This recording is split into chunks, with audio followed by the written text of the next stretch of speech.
মেজের দৈর্ঘ্য আছে কত? 5 মিটার। 4.5 মিটার এবং উচ্চতা 4 মিটার। দৈর্ঘ্য আছে 25 সেন্টিমিটার, তাই না? আমার লিখবো দেওয়া আছে, কি লিখবো?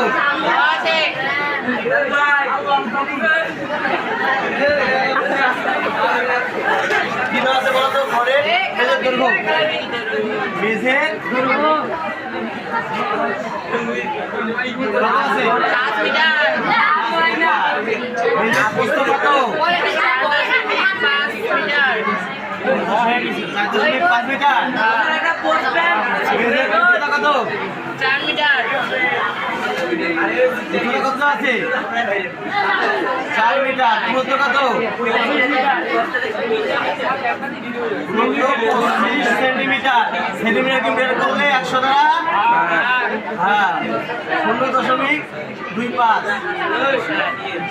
এত হয়েছে। এখন আমাদের কথা শুনো। এখন আমরা আগে মেজের ক্ষেত্রফল বের করবো। কি বের করবো?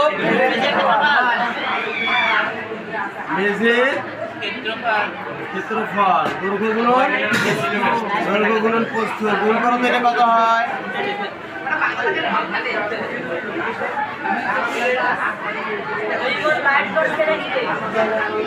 পুরুত্বটা গিয়ে দেওয়ালের পুরুত্বটা কি বাইরে না? এবার পুরুত্ব সহ দৈর্ঘ্য, পুরুত্ব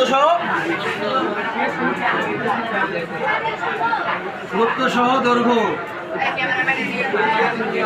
আরেকটু গুণ করেন না কেন? আরে গুণ করো নাকি কত দেখো তো? 22.5। ওইটা 22.5 উপরেরটা।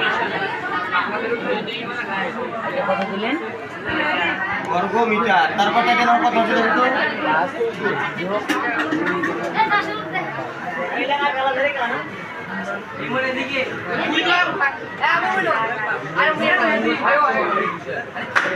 কত হচ্ছে? 5.5 মিটার। এটা কত হচ্ছে দেখো তো?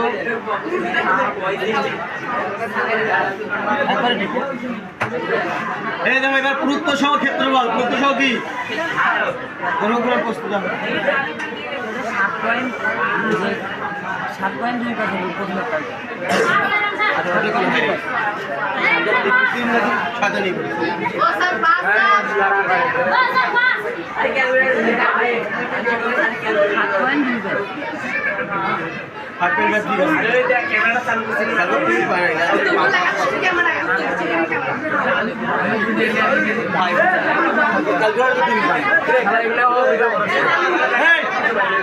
গুরুত্ব সহ দৈর্ঘ্য, গুরুত্ব সহ তোমাদের ক্যালকুলেটর টিভির বান্না এখন খেলা 0